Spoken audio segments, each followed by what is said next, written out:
नमस्कार दोस्तों, आप सबका स्वागत है कथा सागर चैनल पर। श्रावण मास के शुक्ल पक्ष की पंचमी को नाग पंचमी के रूप में मनाया जाता है। इस दिन मुख्य रूप से नागों की पूजा की जाती है। स्त्रियां इस दिन नाग के भाई मानकर उनका पूजन करती हैं और कथा श्रवण करती हैं। तो आइए सुनते हैं नाग पंचमी व्रत कथा। बहुत समय पहले की बात है, एक नगर में एक बहुत बड़ा साहूकार रहता था। उसके 7 पुत्र थे और 7 पुत्र वधुएं थी। उसके 6 पुत्र वधुओं के पीहर में उनके भाई थे और उनका घर परिवार बहुत समृद्ध था। परंतु सबसे छोटी बहू के ना तो कोई भाई था और ना ही उसके मायके में कोई था। छोटी बहू को इस बात का बहुत दुख था। छोटी बहू बहुत ही धार्मिक और संस्कार वाली थी। एक बार साहूकार की सभी 7 बहुएं जंगल से मिट्टी लाने के लिए गई। वो सब वहाँ खोद कर मिट्टी निकाल रही थी, तभी वहाँ एक सांप निकल आया। उस सांप को देखकर वो सभी डर गई और तभी बड़ी बहू उस सांप को मारने के लिए आगे बढ़ी तो छोटी बहू ने उनको मना कर दिया। बड़ी बहू ने सांप को नहीं मारा। छोटी बहू ने उस नाग से हाथ जोड़कर कहा, सर्प भैया, आप यहाँ से कुछ दूर जाकर बैठ जाओ, मैं आपके लिए दूध लेकर आऊँगी। सांप वहाँ से थोड़ी दूर जाकर बैठ गया। सभी बहुएं मिट्टी लेकर घर को लौट गई।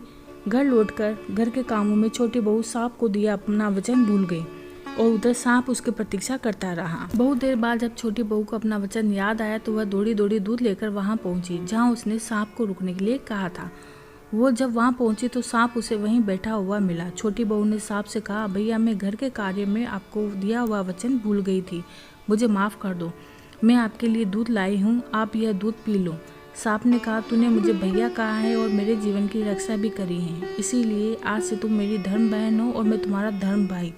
वो भी बहुत खुश हो गई और सांप से बोली, भैया, आपने मुझे बहन बनाकर मुझ पर बहुत उपकार किया है, क्योंकि मेरे कोई भाई नहीं था, परंतु अब से आप मेरे धर्म भाई हो। यह कहकर वो वहाँ से अपने घर गई। इस बात को बहुत दिन बीत गए थे।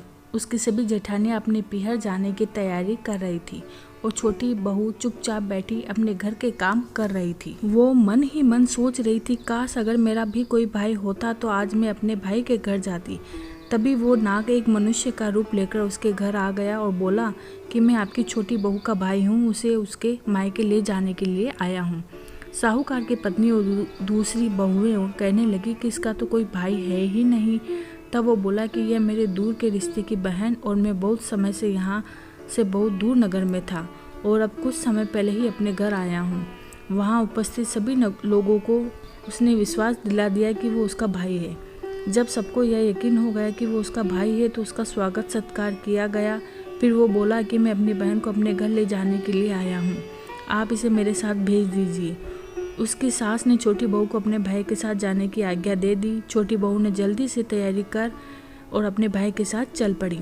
वो दोनों घर से दूर जब जंगल में पहुँचे तो सांप ने उस छोटी बहू को बताया कि मैं मनुष्य नहीं हूँ, मैं वही सांप हूँ जिसे तुम्हें धर्म बहन माना था। जब हम मेरे बिल के पास पहुंचेंगे मैं अपने असली रूप में आऊँगा। तुम बिना डरे मेरी पूंछ पकड़कर मेरे साथ बिल में प्रवेश कर लेना। छोटी बहू ने अपने धर्म भाई की बात मानकर वैसा ही किया। जब वो सांप के बिल में पहुंची तो आश्चर्यचकित रह गई, क्योंकि उसने सोचा ही नहीं था कि सांप का घर अंदर से इतना भव्य और ऐश्वर्यशाली होगा। सांप का घर बहुत ही भव्य और सुंदर था। उसकी संपन्नता को देखकर वो बहुत खुश हुई। उस सांप ने छोटी बहू को अपनी सभी परिवार वालों से मिलाया और कहा कि यह मेरी धर्म की बहन है। सबने उसका बहुत आदर सत्कार किया। सांप की माँ और पत्नी ने उसे बहुत प्यार और सम्मान के साथ अपने गले से लगाया। छोटी बहू बड़े आराम से वहाँ रहने लगी। वो देखती थी कि उसकी भाभी सब बच्चों को दूध पिलाती है, तो एक दिन अपनी भाभी की काम में मदद करने की इच्छा से उसने कहा कि आज मैं इन बच्चों को दूध पिला दूंगी। परंतु भूल से छोटी बहू ने उन्हें ठंडे के स्थान पर गर्म दूध दे दिया, जिससे उन बच्चों का फन, मुंह और जीभ जल गए। इससे सांप के बच्चे और माँ बहुत क्रोधित हो गए और उसे काटने के लिए दौड़े, तो सांप ने उसे बचाया। छोटी बहू ने भी सबसे अपनी गलती की क्षमा मांगी। कुछ दिन खुशी से बिताने के बाद छोटी बहू ने अपने ससुराल जाने की इच्छा व्यक्त की, तो उसके भाई ने बहुत सा साथ सामान, धन, सोना चांदी और उपहार के साथ अपनी बहन को विदा किया। उसकी भाभी ने उसे एक बहुमूल्य हार दिया और कहा, यह हार आप पहनोगी तो हार दिखेगा, यदि कोई और इसको पहनेगा तो वह सर्प बन जाएगा। छोटी बहू खुशी खुशी अपने ससुराल आ गई। जब उसकी जेठानी ने उसके भाई द्वारा दिए उपहार देखे तो वो देखती ही रह गई।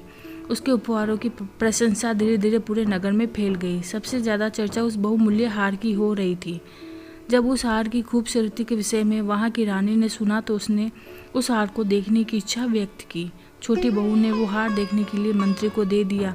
उस हार को देखकर रानी के मन में उसको पाने की इच्छा हुई। उसने वो हार उस छोटी बहू से ले लिया, परंतु जैसे ही उस रानी ने उस हार को पहना तो सांप बन गया और उसे देखकर वो बहुत डर गई। उसने उस छोटी बहू को बुला भेजा। जब छोटी बहू वहाँ पहुंची तो रानी ने उसे सांप वाली बात बताई। तब छोटी बहू ने बताया कि यह हार मेरे भाई ने मुझे दिया है, मेरे अतिरिक्त कोई इसे पहनेगा तो वह सर्प बन जाएगा। यह सुनकर राजा और रानी को बहुत आश्चर्य हुआ।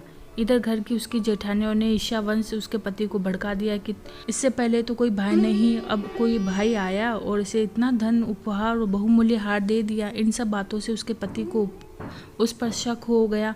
जब वो घर आई तो उसने उस पर क्रोध किया और उसे भला बुरा कहने लगा, उसके चरित्र पर शक करने लगा। तब छोटी बहू ने अपने धर्म भाई को याद किया, वो तुरंत प्रकट हो गया।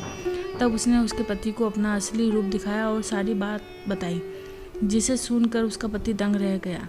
उसे नाग की बात पर विश्वास हो गया और उसने उसका सत्कार किया। फिर वह बात पूरे नगर में फैल गई। तब से स्त्रियां नाग पंचमी पर नाग को भाई मानकर उसकी पूजा करती हैं।